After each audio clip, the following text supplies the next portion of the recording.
Fábrica de podcast.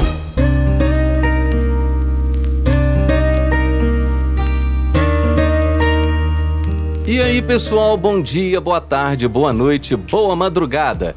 Tá começando agora mais um episódio da Fábrica de Podcast e hoje eu tô aqui com uma pessoa muito querida. Ela começou como minha cliente. Eu não conheço ela fisicamente, assim, presencialmente, mas eu estou vendo ela na tela. A gente fez uma amizade muito forte, eu considero isso, eu acho que ela considera também. Essa pessoa é de Petrópolis, Rio de Janeiro, uma região assim que eu não conheço, mas eu morro de vontade de conhecer porque me passa uma sensação assim de uma cidade bucólica, né? Uma cidade assim que tem um clima fantástico. Eu vou falar hoje com a Maristela Barenco do canal de podcast Mil em Rama. É uma pessoa muito querida, só que depois da vinheta eu chamo ela. Fábrica de podcast. E aí, Maristela, como é que você tá? Tudo bem, minha querida? Seja muito bem-vinda à Fábrica de Podcast. Aliás, você já pertence à Fábrica de Podcast, né? Seja bem-vinda a esse episódio. Oi, Alex. Quer dizer, boa tarde a todos. Boa tarde, boa noite, né? Bom dia. A gente não sabe boa que madrugada. Exatamente. A todos e a você, né, da Fábrica de Podcast. E realmente isso que você falou é verdade. A gente teve a sorte de... eu tive a sorte de encontrar numa fábrica de podcast uma pessoa que agora vai se tornando meu amigo, né? E eu estou muito feliz com esse trabalho. Então vamos lá. Cada vez mais. A sorte é minha também, Maristela, não tenha dúvida, tá?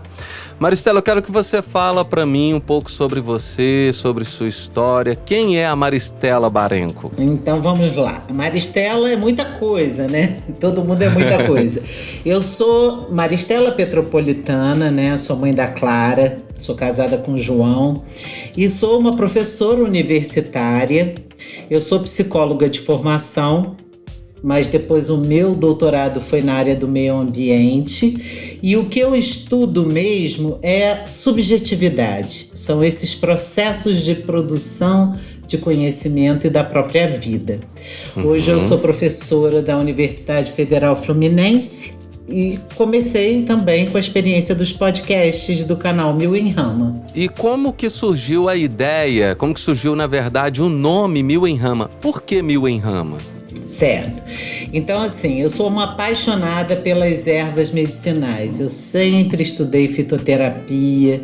Eu acho que a medicina das plantas é algo que está aí para todos nós.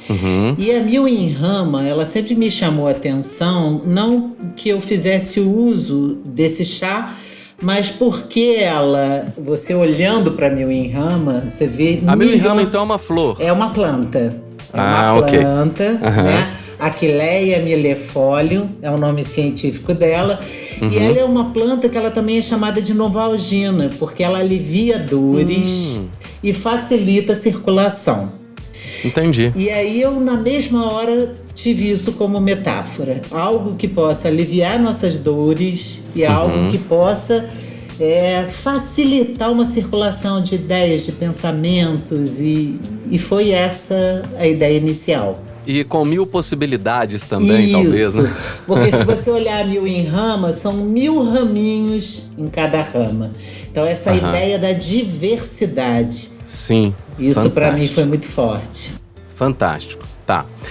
Hoje você tem um canal de podcast em que, inclusive, quem edita o seu podcast sou eu. E eu faço questão de eu mesmo editar seu podcast porque eu amo. Raríssimas vezes eu mandei os seus episódios para um editor porque eu faço questão de ouvir.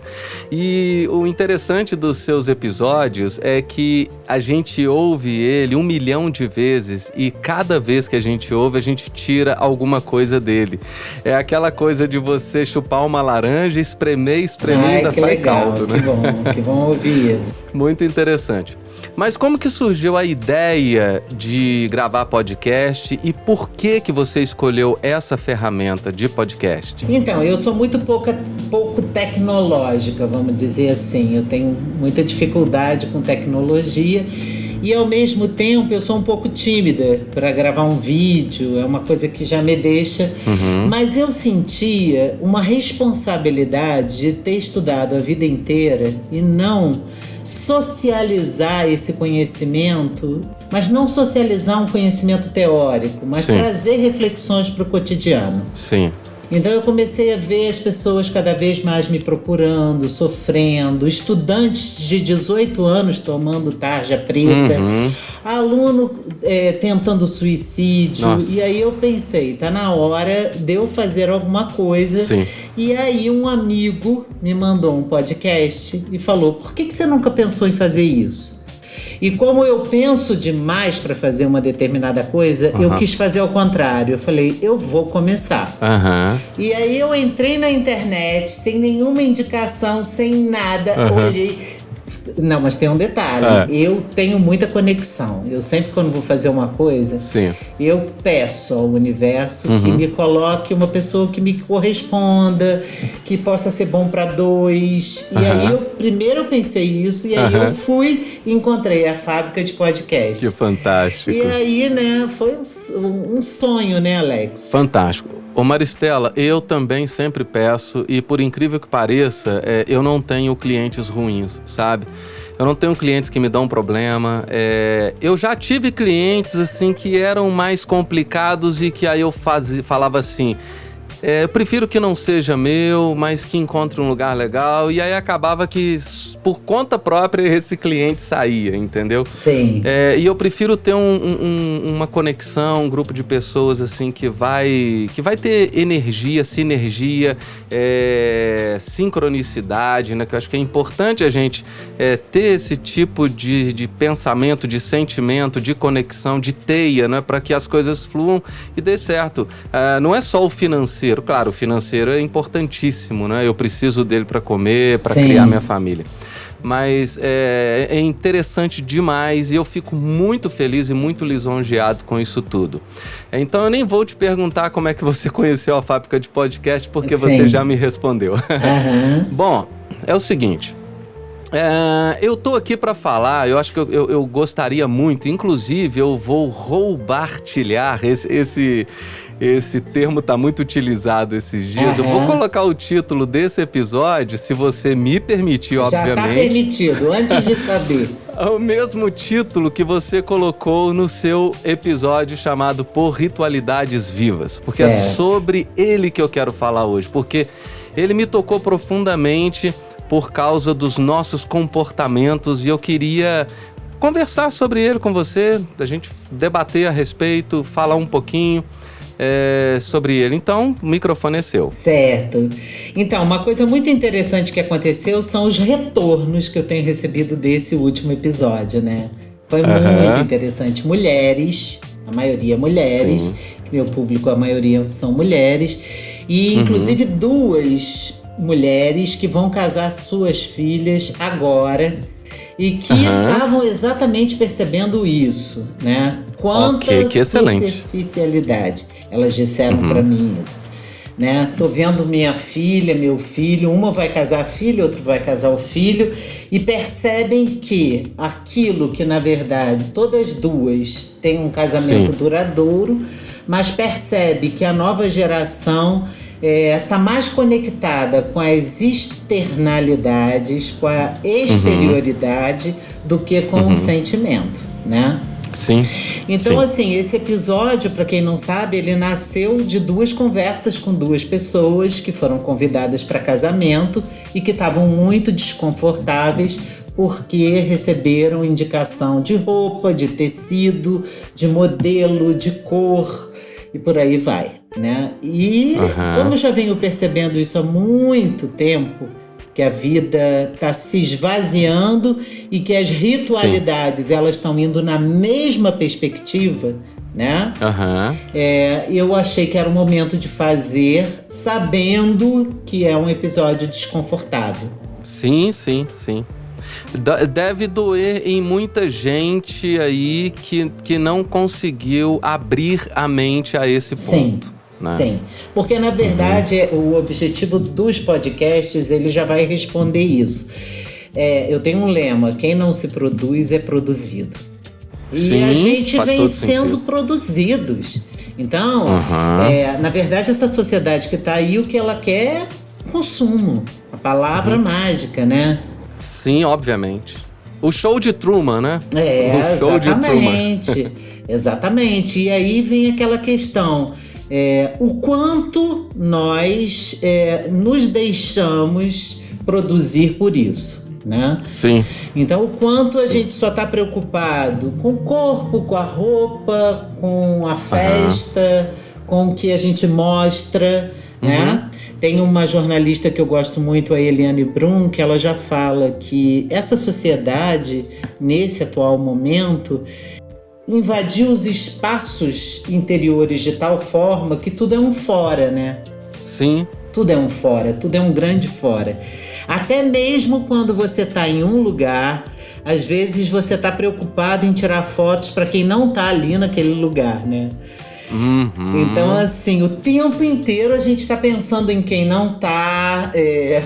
Só que assim, você, como você disse, né, quer tirar fotos para quem não tá ali, mas ao mesmo tempo nem sempre são realidades, né? São Sim. coisas mascaradas, né? Por Sim. isso que até hoje as pessoas estão fazendo muita cirurgia plástica, porque o Instagram cria um filtro que afina o seu nariz, que deixa o seu rosto mais quadrado, que dá uma simetria para o seu rosto, você gosta daquilo, printa, chega lá pro seu médico, cirurgião plástico, fala assim, eu quero essa cara aqui. Sim. Ele não vai conseguir fazer, você vai ficar frustrado e vai fazer uma nova cirurgia e assim por diante. E assim vai surgindo uma espécie que é muito parecida, né? Que você olha e fala, cara de plástica, rosto de plástica. Isso, né? você disse tudo, uma espécie. É uma mas espécie, é fato. é verdade. É muito louco. Quando o meu filho fez 1 ano, meu filho tem 20 anos hoje, tá? Ele fez agora em outubro. Eu morava em São João del Rei, vou fazer uma comparação muito interessante.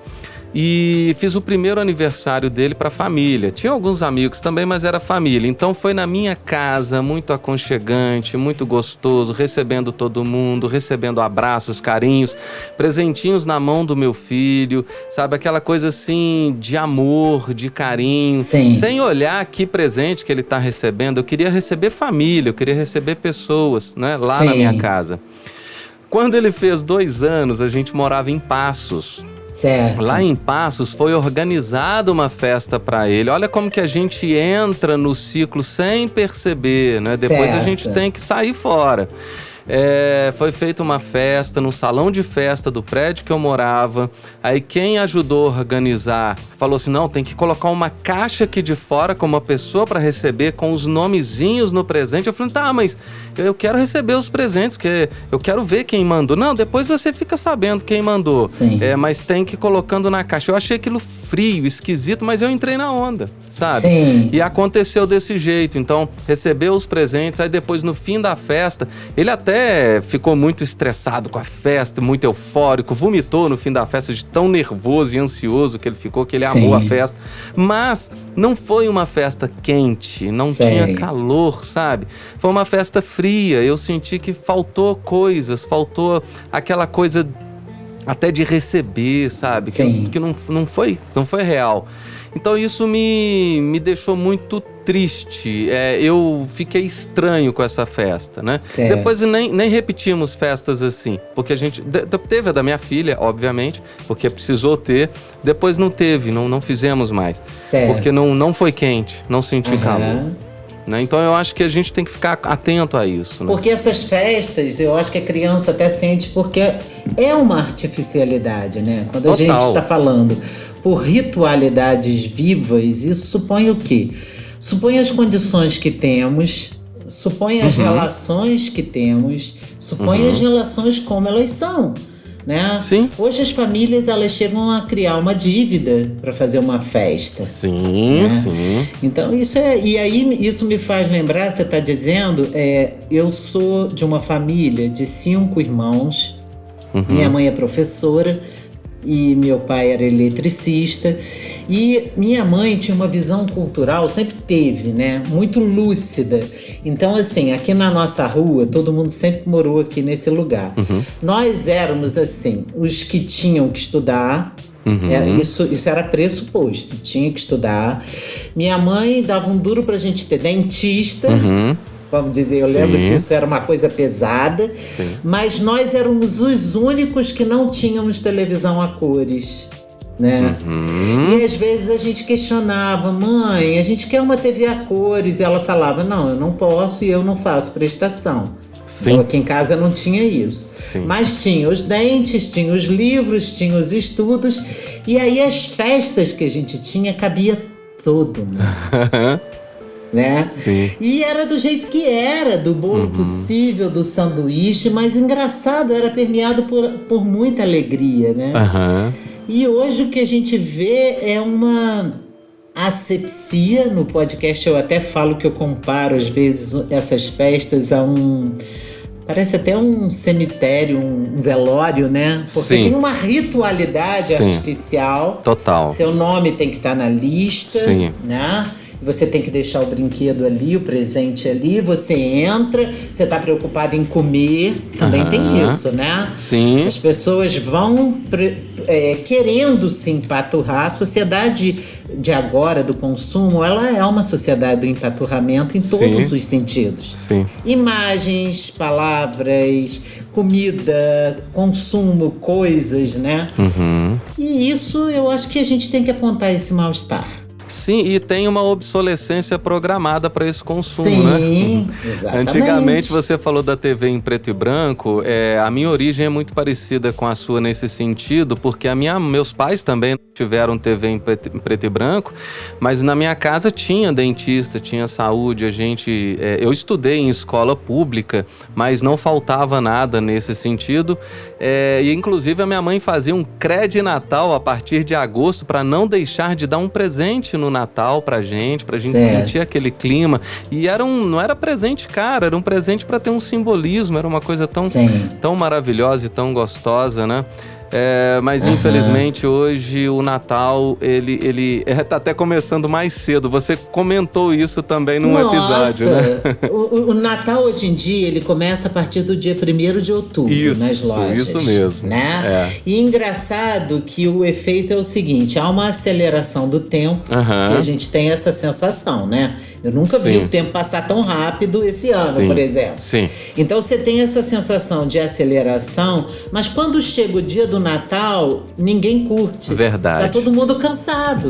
Já saturou, né? Então ele já é uma saturação, já é uma ritualidade que é saturada, né? É uma loucura. Na minha época de criança, de adolescência, até pouco tempo atrás, o Natal começava dia 1º de dezembro, que a gente começava a enfeitar a casa. Era aquele clima, né? Aqui no meu prédio montou há umas 2 semanas, eu acho, e eu falei assim, mas já? Eu achei estranho, sabe? Não, o que a gente tem que entender, por isso que eu acho importante a gente refletir, porque isso não tá dado, sabe? Isso que a gente tem que entender. Quando as pessoas estão todas perdidas, inclusive nós em alguns aspectos, isso não tá dado, isso tem que ser produzido. Então, quem ganha decretando o Natal dia 1º de outubro, né? São as lojas. O objetivo é vender coisas. É comércio, dizer, compre. Exatamente. Total. E eu acho que esse ano, por exemplo, eu não vou no Natal na minha família. Você fez um episódio falando sobre isso também. Falando sobre isso, né? Que eu acho até que esse ano o Natal deveria ser outra coisa. Pelo número de mortes, eu acho que nesse episódio eu tô dizendo isso. Né?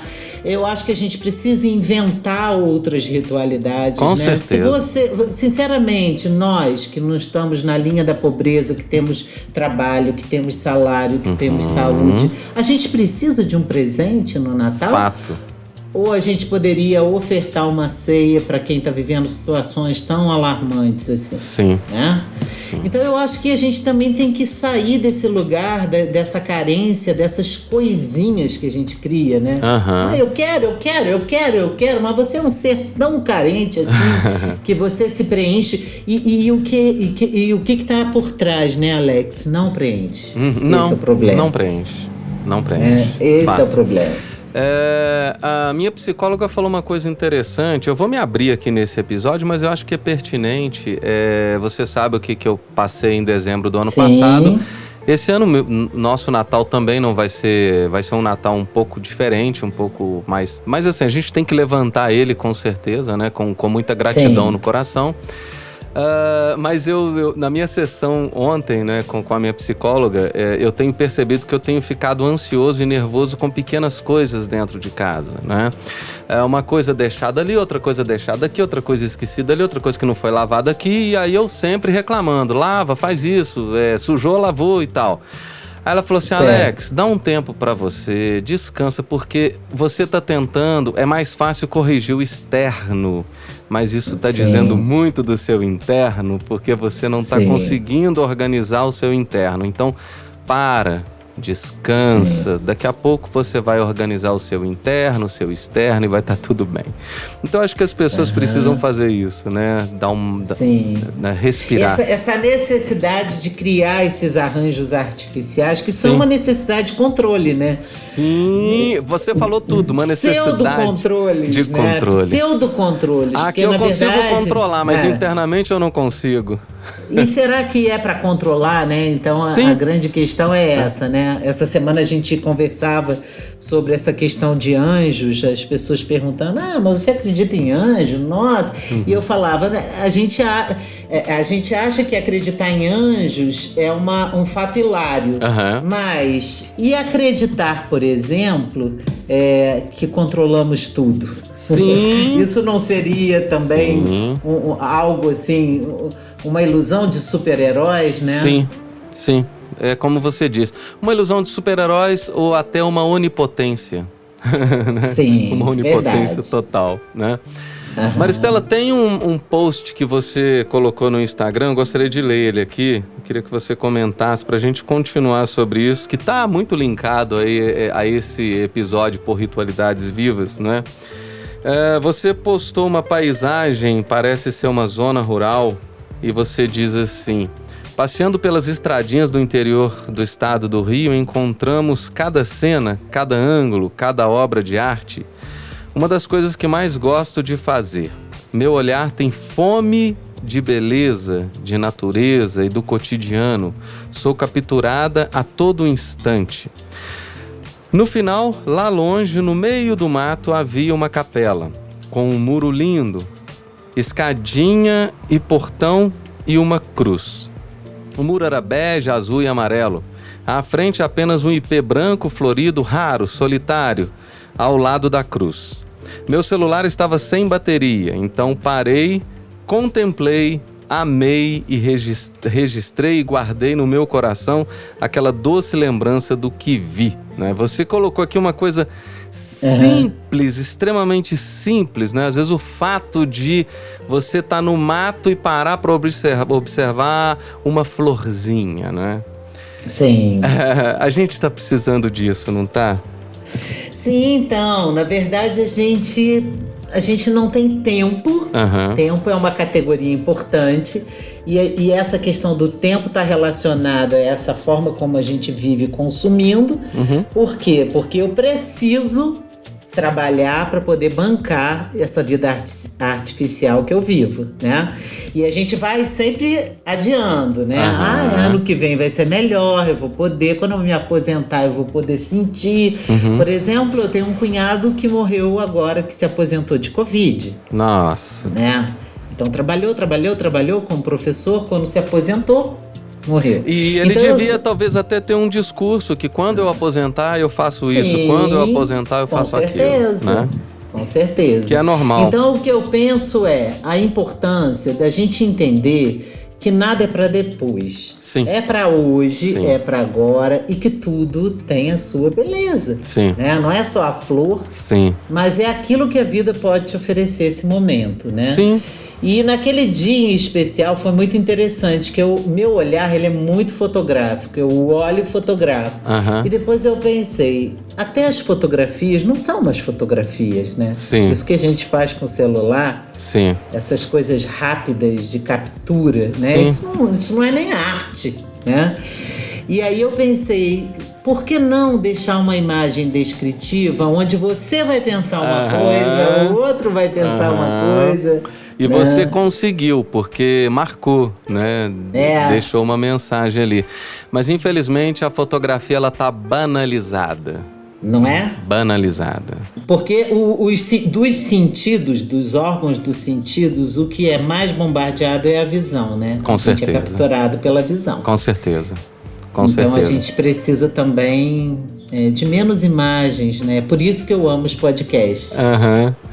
Eu amo o podcast porque eu vim do rádio, né? Então eu sempre gostei do efeito surpresa do rádio, tanto na comunicação quanto na questão musical. Eu amo ligar um rádio e de repente ouvir uma estação e ser surpreendido com uma música. Falar assim, nossa, quanto tempo que eu não ouço essa música, isso é maravilhoso. Maravilhoso. Né? E da mesma forma que vem também uma mensagem, fala assim, opa, isso aqui serviu pra mim, nossa, que interessante, né? Sim. Então eu acho que o podcast ele veio trazer isso de uma forma democrática, onde há uns anos atrás precisava alugar um estúdio, precisava se locomover, precisava pagar por uma estação, arrumar patrocínio. Hoje não, hoje você faz isso, entre aspas, praticamente de graça, né? Sim, certo. Ô Maristela, falando sobre tudo que você trata dentro do seu canal de podcast e também falando da sua filosofia de vida, eu gostaria de que você... Eu sempre confundi muito isso. Depois de você, eu passei a entender um pouquinho e assimilar, mas eu gostaria que você explicasse pra gente qual que é a diferença entre autoajuda e cuidado de si. Certo, tocou no ponto, né? Então, a autoajuda é uma coisa muito banalizada na nossa sociedade, né? E por que ela é banalizada? Porque ela tá no nível, né, daquilo que a gente consome, né? Da mesma forma que uma coisa que você compra. É um livro te dizendo, seja feliz, trabalhe mais para você realizar os seus sonhos, né? Então a autoajuda ela tem duas características que eu não aprecio. Uma é a condução de alguém, né? Alguém que prescreve um modo de vida para alguém. Ela deixa de ser auto, né? Exatamente. Deixa de ser alto. Porque nunca é alto. Porque é sempre através de um livro, de um curso, de uma terapia, então não é alto. Não é alto. Né? E aí ela é prescritiva. Eu não gosto de nada que seja prescritivo. Né? E a segunda coisa é que não se questiona o modelo. Eu acho que a autoajuda ela é muito adaptada a algo que precisa ser superado, que é esse modelo de vida. Então, quando se vem com esse discurso do trabalhe mais, eu acho que isso serve a alguém. Né? E que muitas vezes não é a mim. Isso serve ao empregador, isso serve a quem está ganhando. Então, assim, eu rompo com essa ideia e venho com o cuidado de si, que é uma ideia filosófica, né? De uma filosofia crítica do Michel Foucault. E a ideia do cuidado de si, primeiro, não é prescritivo. Sim. Então, não é um caminho que alguém faz por você ou que te conduz, né? E a segunda coisa não é possível cuidar de si caminhando na hegemonia do mundo. É preciso criar uma contra-hegemonia. Então, muitas vezes, para cuidar de mim, eu tenho que romper com esse modelo que está dado. Sim. Né? Essa história do trabalhe mais, Sim. arrume mais um emprego, corra, faça o seu tempo ser eficiente. Isso não é cuidado de si. Sim. Isso é autoajuda. Sim. Né? Isso não está no externo, isso está no interno, né? Exatamente. Cuidado de si é um caminho de autonomia. Ele está para dentro, é uma porta que se abre para dentro.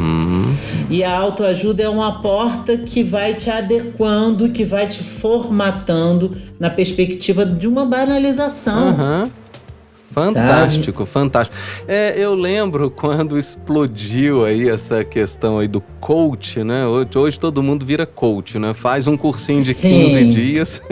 Sou coach, né? Não estou criticando quem é coach, que eu sei que tem muitos trabalhos sérios por aí, mas infelizmente muita coisa banalizou-se, né?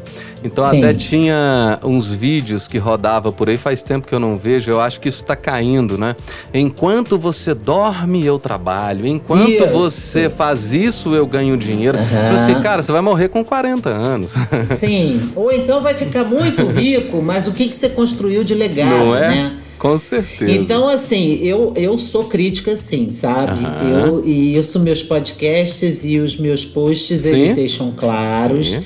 Porque essa ideia desse treinador... Né, é um treinador, um coach é um treinador, né? E que, pra mim, às vezes tem feição de adestrador. Por quê?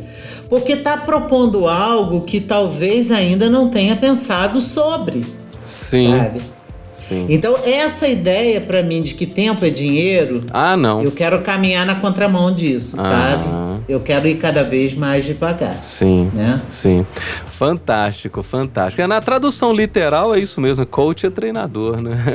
Sim, exatamente. Vamos lá, eu quero falar um pouquinho agora sobre os seus episódios e como sou eu que edito, então eu ouço todos e mesmo quando eu edito e aí eu perco um pouco da atenção, eu faço questão de voltar nele e ouvir ele depois de toda a edição que eu fiz, porque para eu tirar proveito. Né? E eu queria falar muito sobre um episódio que mexeu demais comigo e eu acho que mexeu com você. Você viveu essa historinha, não foi você que viveu? Olha só, é a historinha do coelhinho preto. Tá. Como essa historinha mexeu comigo? Sim. Então, foi um dos episódios, eu acho que, se eu não me engano, o terceiro podcast, né? Era lá no início, e isso mesmo. Eu lembro que esse episódio, ele mexeu com tanta gente, Alex, você não tem ideia. As pessoas até hoje, às vezes eu pergunto, a gente já tá no episódio 71, né? Isso. E aí, acontece que a pessoa fala do coelhinho preto. O coelhinho preto é uma história, na verdade, de uma médica psiquiatra, Elizabeth Kubler-Ross. Né? Tá. Eu pensei que a historinha era sua. Não. E ela conta, é uma médica fantástica, é um livro que eu acho até que você podia ler, hein? Agora me veio esse insight. Depois você... A Roda da Vida. Você pode até mandar o nome, autor, pra gente deixar na descrição aí do episódio para outras pessoas lerem também. Então é um livro sobre uma pessoa que se dedica à arte da morte e do morrer, que já é um tema pra gente muito complicado, né? E ela é uma médica que ela era uma trigêmea, então a mãe e o pai tiveram 3, ela era a mais fraca, foi a última a nascer. E ela conta no livro, né, as experiências que a conduziram a estudar a morte, né? E é uma mulher fantástica e ela vai dizer que, na verdade, na casa dela, resumindo, haviam coelhinhos, muitos coelhinhos, e ela amava os coelhinhos porque ali ela diante deles, ela se sentia reconhecida na singularidade que ela tinha, porque, sem ser através dos coelhos, eram 3 meninas iguais, né? Assim ela conta. E tinha um coelhinho especial, que era o coelhinho preto, chamado Black, a quem ela tinha uma relação única, né? E aquela família muito conservadora, e o pai chegou um momento que achou que era importante diminuir essa criação de coelhos e começa a pedir para Elizabeth, de vez em quando ela ia para a escola, para ela deixar um coelhinho no açougue e na volta para ela trazer o coelho para eles fazerem pro jantar. Que crueldade, né? O mundo dos adultos crueldade. Às vezes não toca no imaginário da criança. Que crueldade. E o Black, para ela diz que a única pessoa que a reconhecia era o Black. Nossa. Então o Black era tudo e ela já estava naquele processo de angústia. E um dia o pai disse: pegue o Black e leve para ela. E ela pensou, o que eu faço? Muito menina, então ela pede para ele fugir, o Black fugir, ele não foge. E aquela autoridade dos pais, ela acaba que ela vai, deixa no açougue, vai pra aula, não consegue prestar atenção na aula. Obviamente. Né? E na volta, quando ela passa no açougue, o açougueiro diz, puxa, o Black era uma coelha e ela estava grávida. Nossa. Se vocês tivessem esperado mais um pouco. E aí ela leva esse coelho, o coelho é feito, é servido na mesa, no jantar. E ela, diante daquilo, ela pensa que ela vai morrer. Sim. Ela pensa que ela não vai conseguir viver. Sim. Mas ela fala uma coisa para ela que é determinante, né? Se eu conseguir passar por isso aqui, eu consigo tudo. Tudo. Né? É. Só que o final do livro é interessante, que eu não sei se eu conto, eu acho que eu conto nesse episódio que depois de mais de 60 anos... Um dia ela, dando os cursos que ela dava, ela é famosa mundialmente, e ela estava num curso e o homem que encomendou o curso lá, ele o incomodava muito, ela não sabia por quê. Ele tinha uma figura que ela estava muito mal. Foi na época da Páscoa, e quando ela viajou de volta do curso, ela encontrou os amigos e os amigos falaram, conta aí, como foi o seu coelho de Páscoa? Uma coisa assim. E aí, naquele momento, ela tem uma catarse e ela chora. Horas. E ela não sabia o que estava acontecendo. E depois ela vai descobrir que aquele homem tinha os traços do pai. Que loucura. Né? E que aquela experiência fez, depois de 60 anos, ela chorar aquilo.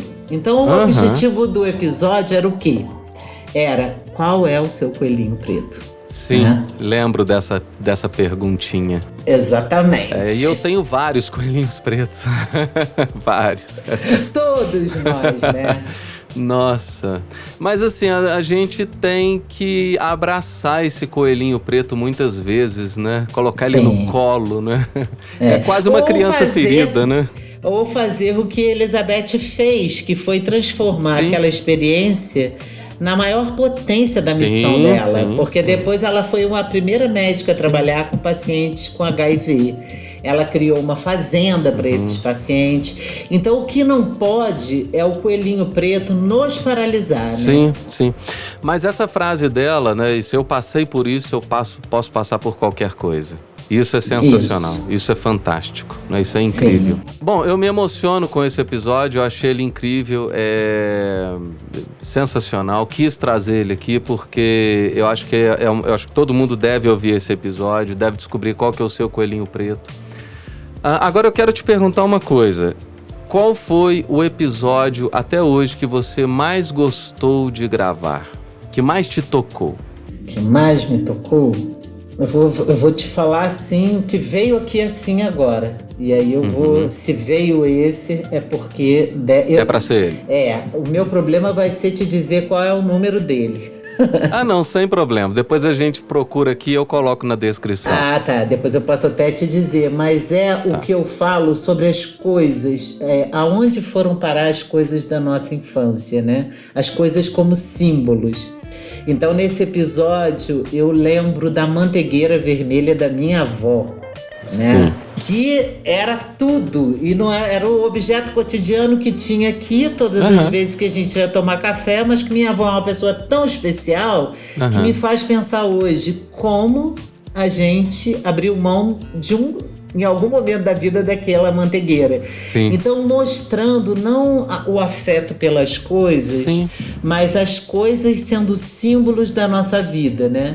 Então, naquele episódio, eu perguntei, cadê a minha monareta 67, sei lá, se eu nasci em 64, 70. Cadê? Que de repente eu não sei o que eu fiz com ela. Né? E esse episódio, ele foi muito forte para mim. E, na verdade, muitas pessoas também me escreveram. Né? Agora, talvez não tenha sido o episódio. Teve um episódio, Alex, engraçado que eu não tô conseguindo lembrar assim rápido. Mas teve um episódio que eu chorava tanto escrevendo que eu falei, eu não vou conseguir gravar esse podcast. né? Eu lembro de você comentar. Você lembra? Lembro de você, mas eu não lembro qual também. Mas um dia em seguida você... Sobre essa... Será Será que foi o da minha mãe? O da minha mãe professora? Foi o da sua mãe. Foi o da sua mãe. Foi. Da minha mãe professora. Foi da sua mãe, isso mesmo, exatamente. A história dessa mulher, né, com 83 anos. E aí eu pensei, eu não vou conseguir falar. Sim. Né? Eu vou me emocionar. E também um episódio que eu conto quando eu trabalhava numa ONG chamada CDDH, onde eu trabalhava com a população em situação de rua que eu trago aqueles aprendizados, né? Então foram 3 episódios assim que eu sei que me atravessaram profundamente, né? O episódio da sua mãe, o que mais me marcou foi o armário dela. O armário. Que ela levou um armário para a escola. Você tá vendo o símbolo? O símbolo que fica? É muito interessante. As coisas falam. Você falando de símbolo, 2 coisas. Merendeira, a minha merendeira do pré-primário, o cheiro dela, o cheiro do pão que tinha dentro dela, o cheiro de um suquinho aqueles que suco de laranja, sabe? Aquilo, quando eu sinto um cheiro assim, vem aquela merendeira na minha cabeça. Sim. E uma outra coisa, tem uma pedra, é um quartzo grande, tá? Certo. Eu tenho esse quartzo, ficava na casa do meu pai. E eu olhava aquilo com lupa quando eu era criança e eu viajava naquele quartzo. Ele tem uma parte que é lapidada pela natureza e a outra é mais bruta, mas todos os dois são naturais, nunca passou pela mão do homem, não. Certo. E eu achava aquele pedaço de cristal, não é, fantástico. E ele ficou na casa do meu pai, num canto. Certo. Um dia que eu e minha filha fomos lá, foi em fevereiro, março, ela trouxe aquela pedra pra cá e aquela pedra tá na minha janela. Que lindo. Hoje, sabe? E se não fosse ela, essa pedra não estaria comigo aqui em casa. E foi tão importante essa pedra estar comigo, sabe? Sei. Nossa, muito interessante. É o que a gente chama de um objeto transicional no momento da sua vida, né? Que você está reestruturando. Isso. Agora, aí eu te pergunto, então, para a gente linkar com as ritualidades vivas. Para isso ter um sentido simbólico, e a palavra símbolo é aquilo que une, né? Para que aquilo possa contar da nossa vida, tem que ter a passagem do tempo, tem que ter uma duração. Sim. Quando a coisa é descartável, o que sobra, né? Então eu tive uma boneca na minha infância. A minha história de amor é com essa boneca que está aqui em casa até hoje. Hoje, as crianças ganham 365 bonequinhas. Sim. Né? Então, assim, como criar, né? E aí eu acho que o excesso de consumo é o contrário do simbólico, é o diabólico, é o que separa. É o que separa. Você vive desconectado. Sim, né? sim. Infelizmente. E aí perde essa energia das coisas, né, na nossa vida. Porque aquela pedra emana uma energia. É um sacramento, né? Do ponto de vista, assim, é algo sagrado, né? Que você vai estudar na história, por exemplo, da Segunda Guerra. Muitas pessoas sobreviveram num campo de concentração por causa de um botão da camisa do pai. Né? Por causa de um lenço que estava com a mãe. Então, assim, nós somos seres simbólicos. A gente é ser de comunhão e não de consumo. Sim. Sabe? Teve uma lata de biscoito que você postou no seu Instagram. Não é uma lata de biscoito? Deve ser. Eu tenho uma lata de biscoito da minha avó, né? É ela mesmo. Antiquésima. Eu olhei e aí quando eu vejo aquilo eu fico pensando na primeira pessoa que abriu aquela lata e comeu o primeiro biscoito. Quem produziu isso? Não é? Que história tinha essa pessoa? Tinha por trás. Então, assim, daí que você vê que as coisas, elas deveriam ser sagradas quando elas têm esse trabalho humano. E eu acho que essa sociedade do consumo, nesse sentido, ela dessacraliza essas relações, sabe? Sim. Infelizmente. É porque, como eu disse agora há pouco, né? Existe uma obsolescência programada. Então eu tenho um smartphone hoje que ele tá ótimo, ele tá excelente, mas como a empresa dele lançou um novo agora, nesse final de ano, então eu não posso ficar com o meu antigo mais, mesmo que ele esteja excelente, bom, funcionando, tudo que eu preciso, mas eu preciso do novo. Por quê? Porque eu preciso apresentar para o outro Exatamente. que eu estou com um produto... Que eu sou contemporâneo, que eu não sou uma pessoa, né? A gente tem essa sensação, não posso ser visto como um ser do passado, Isso! Só que o passado hoje, ele é logo ali, não é? Exatamente. O passado, antigamente, era 10, 20 anos atrás. Hoje, não. Hoje, eu acho que 6... Eu fico impressionado de ver pessoas, sabe, que tirou, por exemplo, viajou esse fim de semana, tirou foto, aí vai postar uma foto hoje, sexta-feira, e a foto foi tirada domingo, aí já coloca assim, TBT. Mas espera aí. Essa foto não foi tirada domingo agora? Por que ela é TBT? Porque a gente tem que compartimentalizar o tempo, inclusive, né? É muito louco, é muito louco. Maristela, a gente já tá chegando mais no finalzinho. Eu não gosto de episódios muito longos, porque tem pessoas que ouvem com os olhos, né? Bate o olho e fala, opa, tá grande, eu não vou ouvir agora. Eu quero só aproveitar e linkar um pouquinho com a parte acadêmica aqui, como você é professora universitária. Tem muitas pessoas me procurando para a criação de podcasts como peça integrante para um TCC. O que você pensa disso? Certo, então, essa foi uma das ideias também quando eu quis fazer podcast, tá? Porque dentro da universidade eu questiono os formatos hegemônicos. E o artigo científico, a escrita acadêmica hoje, ela também passou a ser um produto como as luzinhas de Natal da loja ali, tá? Sim. Você tem que produzir quantidade. Para você ter um látis que seja bom, você produz quantidade. Se alguém vai ler, talvez ninguém nem faça essa pergunta, se alguém vai ler aquilo que você escreve. Então, assim, na contra-hegemonia, eu penso que a gente tem que criar outros formatos, sabe? De produção do conhecimento. Nem todo mundo é da escrita, né? Sim. A oralidade é uma forma incrível de transmissão, e nem todo mundo é da leitura também. Exatamente. Não é? Embora alguém vai dizer, então não entre na universidade. Não. Mas eu penso o seguinte, que a gente precisa alargar as formas, como é que eu diria? Eu chamo isso de discursividades, vamos dizer assim, né? Eu acho que não tem que ter um formato só. Sim. Então, o que eu achei interessante, Alex, é que depois que eu comecei a fazer podcast, eu já tive em banca de pessoas que eu não conhecia, que me chamaram e que estavam fazendo um TCC, por exemplo, de jornalismo, lá na Unifor, em Fortaleza. Olha que legal. E que me encontraram por causa do podcast. Do podcast. Então, eu acho que é maravilhoso, tá? E eu penso o seguinte, você falou uma coisa agora, assim, a gente não pode prolongar muito, né? No início, as pessoas começaram a me questionar sobre os meus 30 minutos de podcast.